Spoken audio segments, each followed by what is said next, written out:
నీవు చెప్పను. చిన్న ప్రార్థన. మహాగణుడైన తండ్రి, పరిశుద్ధాత్మ దేవా, ఈ వాక్యం ద్వారా కొద్ది సమయం మీరు మాతో మాట్లాడండి. ప్రభావం మాట్లాడే దేవుడు, ఈ వాక్యం శక్తి కలిగింది, బలమైంది. ప్రభావం మేమందరము బలహీనము, నేను కూడా బలహీనుడని. ఈ వాక్యం బలపరిచేది, నన్ను బలపరచండి, మమ్మల్ని బలపరచండి. ఇదిగో నాయన ప్రభావాన్ని స్వరాన్ని మీరు మాకు వినిపించండి, కార్యం చేయమని, పరిశుద్ధాత్మ సహాయం చేయమని, వినుబుద్ధిని పుట్టించండి, అర్థం చేసుకోగలిగిన జ్ఞాన హృదయం దయచేయండి. ప్రతి బిడ్డ మనసును తెరుమని అడుగుచున్నాం ప్రభా. ఏ మాట వ్యర్థంగా పోకుండా ప్రతి బిడ్డ హృదయంలో వాక్యం నాటబడి ఫలించులాగున కృప చూపమని యేసునామమున అడుగుచున్నాం తండ్రి, ఆమేన్. దేవునికి స్తోత్రం. చెప్దాం అందరం హల్లెలూయా, హల్లెలూయా. చూడండి, ఇగో లేఖన భాగంలో మనం గమనించగలిగితే, తన్ను తాను హెచ్చించుకునేవాడు తగ్గించబడుననియు, తన్ను తాను హెచ్చించుకునేవాడు తగ్గించబడుననియు చెప్పాను. ఈ మాట కొరకు ఈ వచనాలన్నీ చదివించాను. ఈ లేఖనాల్లో మనం గమనిస్తే యేసు ప్రభు చెప్తున్నటువంటి ఒక సందేశం ఇది, యేసు ప్రభు చెప్తున్నటువంటి ఒక సందర్భం ఇది. ఇద్దరు మనుషులు ఉన్నారు, ప్రార్థన చేసుకోవడానికి మందిరానికి మరి వెళ్ళారు.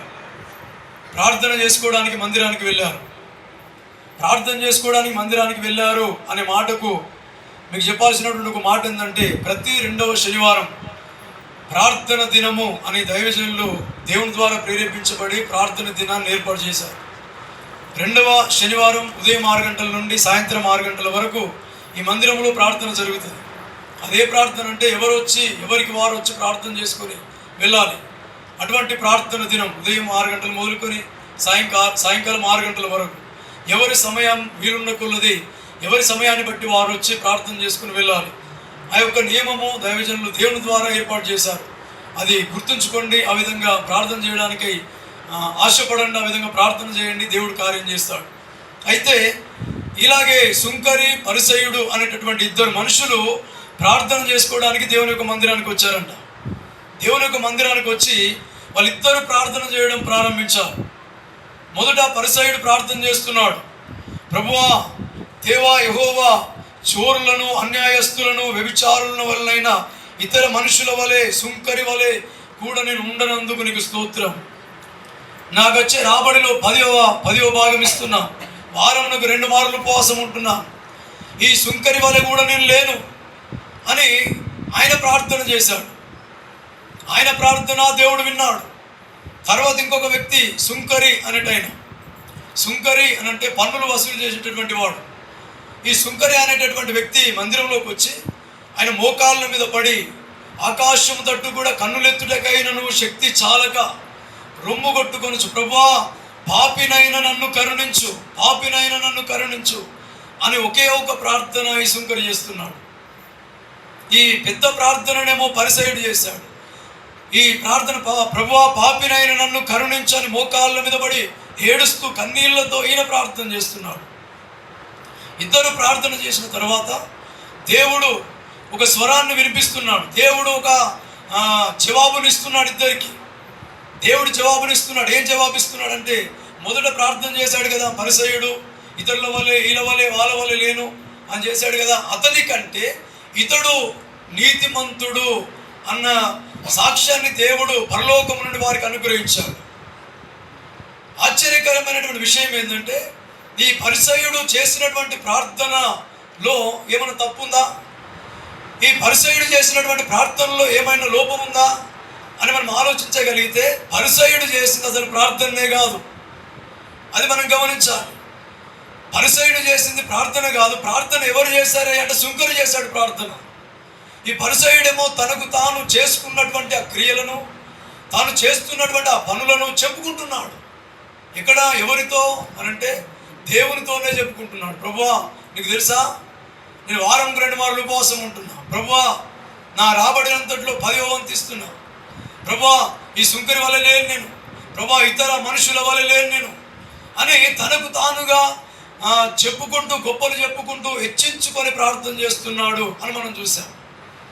మరి ఈ ప్రార్థన దేవుడు ఎందుకు అంగీకరించలేదు, ఎందుకు మెచ్చుకోలేదు అని మనం గమనిస్తే, దేవుడు కింది వచనాలు అదే అంటున్నాడు. ఏమంటున్నాడంటే, తన్ను తాను హెచ్చించుకున్నవాడు తగ్గించబడును, తన్ను తాను తగ్గించుకున్నవాడు హెచ్చించబడును అంటున్నాడు దేవుడు. దేవునికి స్తోత్రం. హల్లెలూయా, హల్లెలూయా. ఇప్పుడు చూడండి, తగ్గించుకున్నవాడు హెచ్చించబడును అని అంటున్నాడు. అతడు చేసినటువంటి సుంకరి చేసినటువంటి ప్రార్థన దేవునికి ఇష్టముగా అయిపోయింది, దేవునికి ఇష్టముగా అయింది, హృదయాన్ని కదిలించింది, తన హృదయాన్ని, దేవుని యొక్క హృదయాన్ని తెప్పరిల్ల చేసింది.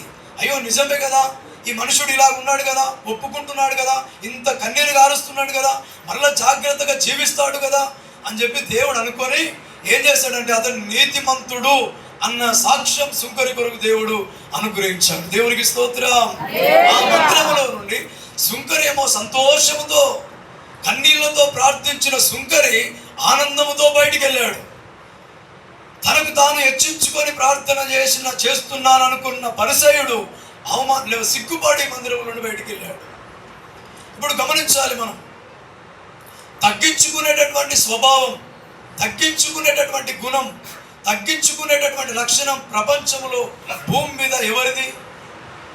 తగ్గించుకునేటటువంటి గుణం ఎవరిది? అసలు దాన్ని ఎవరు ఆరంభించారు?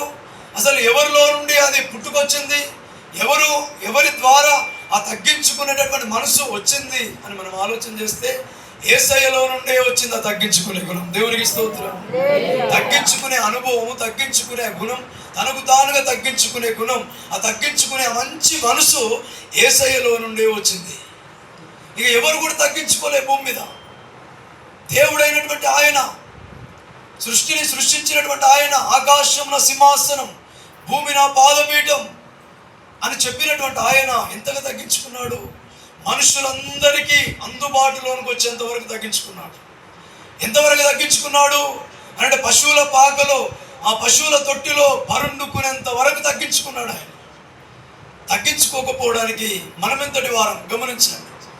ఈ తగ్గించుకునే అనుభవం ఎవరిలో అయితే ఉంటుందో, ఈ తగ్గించుకునే స్వభావం ఎవరిలో అయితే ఉంటుందో, వారు ఎంత స్థితిలోనికి దేవుడు తీసుకొని వెళ్ళినా, ఏ స్థాయిలో దేవుడు ఉంచినా తగ్గించుకునే అనుభవం ఎవరిలో అయితే ఉంటుందో వాళ్ళు ప్రతిరోజు క్రమక్రమంగా ప్రతి సంవత్సరం వర్ధిల్లుతూనే ఉంటారు. ఎలా వర్ధిల్లుతారు అంటే దేవుడిచ్చే దీవెనతో వర్ధిల్లుతారు, దేవుడిచ్చే ఆశీర్వాదంతో వర్ధిల్లుతారు, దేవుడిచ్చే ప్రత్యక్షతతో వర్ధిల్లుతారు. ప్రతి విషయంలో క్రమక్రమంగా వర్ధిల్లుతూనే ఉంటారు. ఎవరో తగ్గించుకునే అనుభవం కలిగినటువంటి వారు.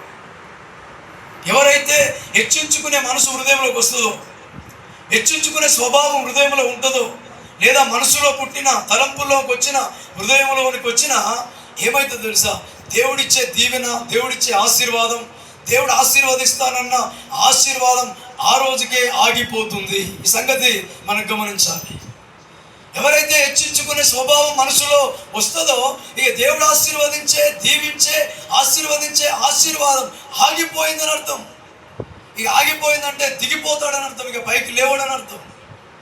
ఇక్కడ గమనించాలి, తగ్గించుకునే నేల మట్టుకు తగ్గించుకునే స్వభావం యేసయ్యది. సభాపర్వతం మీద ప్రభువా యేసు ప్రభు లేకపోతే దేవునితో సమానంగా నేను కూర్చుంటాను అని హెచ్చించుకున్న స్వభావం సాతానుది. సాతానుడేమో పాతాళం మట్టుకు తొక్కబడ్డాడు, భూమి మట్టుకు నేల మట్టుకు తగ్గించుకున్న యేసయ్యనేమో అన్ని నామముల కంటే పైనామముగా హెచ్చించబడ్డాడు. దేవునికి స్తోత్రం. ఈరోజు ప్రపంచంలో అన్ని నామముల కంటే పైనామం. ప్రపంచంలో ఈరోజు దేవుడని పిలువబడడానికి యోగ్యుడు. ప్రపంచమంతా ఏకముగా దేవుడు ఎవరు, అసలు దేవుడు ఎవరు అనే ఒక ప్రశ్న ప్రపంచానికి వేస్తే యేసుక్రీస్తే దేవుడు అనే మాటకు ఆయన అర్హుడు, యోగ్యుడు కావడానికి గల కారణం ఏంటో తెలుసా? తగ్గించుకున్నాడు. తనకు తానుగా భూమి మట్టుకు నేల మట్టుకు తగ్గించుకున్నాడు. ఒక వాస్తవం మీకు చెప్పాలి, గమనించండి. యేసు ప్రభు జన్మించినప్పుడు పశువుల పాకలో పరుండుకున్నాడు అని మనం అంటాం. కానీ పరిశుద్ధ గ్రంథంలో ఆయన పశువుల పాకలో పరుండుకున్నాడని ఎక్కడ కూడా లేదు, ఒక్క చోట్ల కూడా లేదు. మనమేమో పశువుల పాకను ఉంది అని చెప్తున్నాం. మనం ఆయన పశువుల తొట్టిలో పడుండబెట్టబడ్డాడు, కానీ పశువుల పాక ఆయనకు లేదు. ఒకవేళ పశువుల పాక ఉందనుకుందాం, ఈ పాక ఈ గుడిసె అనేది కొంచెం వెచ్చగా ఉంటుంది, వేడిగా ఉంటుంది, అది కూడా లేదంట ఆయనకు. పశువుల తొట్టి, పశువులు నీళ్లు తాగేటటువంటి తొట్టి ఉంటుంది కదా, ఆ తొట్టిలో పడుండబెట్టబడ్డాడు. ఆయన పశువుల పాక కూడా లేదు, ఎంత కొంచెం మనము వేడి కొంచెం వెచ్చగా ఉన్నదని అనుకుంటున్నాం, కానీ అది కూడా లేదని వాక్యం చెప్తుంది. అంతగా తగ్గించుకున్నాడు యేసయ్య. అంతగా తగ్గించుకున్న యేసయ్య మన ముందు కనిపిస్తున్నాడు. ఈరోజు కొన్ని మాటలుగా చెప్తున్న మాట ఏంటంటే, తన్ను తాను తగ్గించుకున్నవాడు హెచ్చించబడతాడు. ఎవరైతే హెచ్చించుకుంటారో వాళ్ళు తగ్గించబడతారు. ఇది వాక్యం చెప్తున్నటువంటి సత్యం. ఒక మాట గమనించాలి. మనము పరిశుద్ధ గ్రంథంలో ఒక వ్యక్తిని నేను చూపిస్తాను. దినవృత్తాంతముల మొదటి గ్రంథము 17వ అధ్యాయము 10వ వచనం చూడండి ఒకసారి. ఒక గొప్ప వ్యక్తి ఎలా తగ్గించుకున్నాడో మనకు అర్థమైంది. చూడండి మాట. ఇశ్రాయేలు 12 గోత్రాలను పరిపాలిస్తున్నటువంటి రాజు పలుకుతున్నటువంటి మాట. ఇజ్రాయేలు 12 గోత్రాలను 40 సంవత్సరాలు పరిపాలించినటువంటి గొప్ప రాజు. అసలు ఆయన రాజ్య పరిపాలనలో ఆయన కూటమి లేదు. ఏ రాజు కూడా అతన్ని జయించలేడు. అతడు రాజ్య అధికారం సింహాసనం మీద కూర్చున్న తర్వాత దేవుడు అతనికి బంగారమును, వెండిని, సైనికులను, చాలా ఆస్తిని, అంతస్తులను దేవుడు అనుగ్రహించాడు. అంత గొప్ప స్థితిలోనికి వెళ్ళినటువంటి దావీదు మహారాజు అంటున్న మాట ఏంటంటే, ప్రభువా, ఇంతగా హెచ్చైనటువంటి స్థితిలోనికి, ఇంతగా నన్ను హెచ్చించుటకు నేను ఏ పాటి వాడను? అసలు నా కుటుంబం ఏ పాటిది? నేను ఏ పాటి వాడను? అసలు ఇంతగా హెచ్చించడానికి నేను ఏ పాటి వాడను ప్రభువా అని అంతగా ఉన్నతమైనటువంటి స్థితిలో ఉన్న దావీదు తగ్గించుకుంటున్నట్టుగా మనకు అర్థమవుతుంది. చూడండి, దావీదు కంటే మనం గొప్పవారమా? దేవుడు మనకి ఇచ్చిన స్థితిని బట్టి మనం ఏం చేయాలంటే తగ్గించుకోవాలి. దేవుడు మనల్ని ఏ స్థితిలో ఉంచినా దేవుని కృప మాత్రమే, కానీ ఇది నా శక్తి కాదు, నా బలం కాదు. దేవా, ఇది నీ కృపనే. అసలు ఈ స్థితిలో ఉండడానికి నేను ఏ పాటి వాడను, నేను ఏ పాటి దానను అని మనముగా అనుకోగలిగితే నిజముగా దేవుడు మన అభివృద్ధిని, మన ఆశీర్వాదాన్ని, మనకి దేవుడిచ్చే ఆ దీవెనను ఎన్నడూ ఎవరు కూడా ఆపలేరు. దేవునికి స్తోత్రం, హల్లెలూయా. ఆశీర్వాదాన్ని ఆపలేరు. ఈరోజు తనకు తానుగా హెచ్చించుకొని ఆశీర్వాదాన్ని కోల్పోయిన వారు చాలా మంది కనిపిస్తారు మనకు. కనుక దేవుని బిడ్డలారా, దావీదును దేవుడు మన ముందు పెడుతున్నాడు. దావీదు తనకు తానుగా తగ్గించుకుంటున్నాడు. ఎంత తగ్గించుకుంటున్నాడంటే, ప్రభువా, నేను ఏ పాటి వాడను? అసలు నా కుటుంబం ఏ పాటిది? అసలు నేను ఏ పాటి వాడను? ఎక్కడి వాడు దావీదు? గొర్రెలు మేపుకునేటటువంటి వాడు. ఈ గొర్రెలు మేపే స్థితిలో ఆ యొక్క అడవిలోనికి వెళ్ళి గొర్రెలు మేపడమే ఆయన పని. గొర్రెలు మేపుకునే స్థితి ఆయన పని. ఇక బయట ప్రపంచం ఆయనకు తెలియదు, జ్ఞానం ఆయనకు లేదు, చదువు ఆయనకు లేదు, యుద్ధ విద్యలు ఆయన నేర్చుకోలేదు. కారణం ఏంటి అంటే, ఆయన కుటుంబం చేత తృణీకరించబడ్డటువంటి వాడు. అటువంటి స్థితిలోనూ ఉన్నటువంటి ఆ దావీదు సింహాసనం మీద కూర్చున్న తర్వాత తన స్థితిని గుర్తించి, ప్రభువా, నేను ఏ పాటి వాడను అని దేవునికి చెప్తున్నాడు. దేవునికి స్తోత్రం. అందుకని దావీదుని గురించి దేవుడు అంటున్నాడు, దావీదు నా హృదయానుసారుడు. దావీదు నా హృదయాన్ని అనుసరించినటువంటి వాడు. నా హృదయంలో ఏదైతే ఉందో దావీదు హృదయంలో కూడా అదే ఉంది అని సంతోషించినటువంటి వాడు దేవుడు దావీదుని గురించి. ఇక్కడ మనం గమనించగలిగితే దేవుని బిడ్డలారా, తగ్గించుకోవాలనే మాట మనం వింటున్నాం కదా. ఈ ప్రపంచంలో, ఈ భూమి మీద తగ్గించుకున్నటువంటి వారికి ఉన్న విలువేంటో తెలుసా? దేవుణ్ణి బట్టి తగ్గించుకుంటే సమాజము, ప్రజలు తృణీకరిస్తున్నారు. దేవుణ్ణి బట్టి తగ్గించుకుంటే కుటుంబంలో కానీ, బంధువుల మధ్యలో కానీ, సహోదరుల మధ్యలో కానీ ఆ తృణీకారం కలుగుతూ ఉంది. తగ్గించుకుంటేనేమో తృణీకారం వస్తుంది. తృణీకారానికి భయపడి తృణీకరిస్తారేమో, చాతగాని వాడంటారేమో, పనికిరాని వాడంటారేమో, ఇతని వల్ల ఏం కాదంటారేమో అని హెచ్చించుకునే తోటలో చాలా మంది వెళ్తున్నారు. కానీ దేవుని యొక్క వాక్యం చెప్తుంది, తగ్గించుకుంటే ఖచ్చితంగా తృణీకారం వస్తుంది. తగ్గించుకుంటే ఖచ్చితంగా అవమానాలు వస్తాయి. తగ్గించుకుంటే ఖచ్చితంగా ఏముడికి పనికిరాడు, వేస్ట్ అనే మాటలు కూడా వస్తాయి. కారణం ఏంటో తెలుసా? నువ్వు దేవుని బట్టి తగ్గించుకుంటున్నావు. దేవుడు అది చూస్తున్నాడు. మనుషులేమో తృణీకరిస్తున్నారు. మనుషులేమో ఏం చేస్తున్నారంటే అవమానపరుస్తున్నారు. మనుషులేమో ఏమి కాదు ఏమంటుంది ఇప్పుడు లోకం అంటే, ఇలాగ మౌనంగా ఉంటే, ఇలాగ వాళ్ళన్న మాటలన్నిటిని బట్టి తగ్గించుకుని ఉంటే ఊళ్ళో కూడా ఉండనివ్వరు, ఈ రోజుల్లో బతకనివ్వరు. అలాగుంటే ఈ రోజుల్లో బ్రతకడం కష్టం అనేటటువంటి వారు చాలామంది ఉన్నారు. నిజంగా అలాంటి పరిస్థితులు ఈ రోజుల్లో జరుగుతున్నాయి. కానీ దేవుడు చెప్తున్న మాట ఏంటంటే, నువ్వు తగ్గించుకోవాలి, నేను నిన్ను హెచ్చిస్తానంటున్నాడు దేవుడు. దేవునికి స్తోత్రం, హల్లెలూయా. ఒక మాట గమనించండి, దేవుడే హెచ్చించడము మొదలు పెడితే, దేవుడే మనల్ని హెచ్చించాలనుకున్నాడు అనుకోండి, ఎవ్వరు కూడా ఆపలేరు దాన్ని.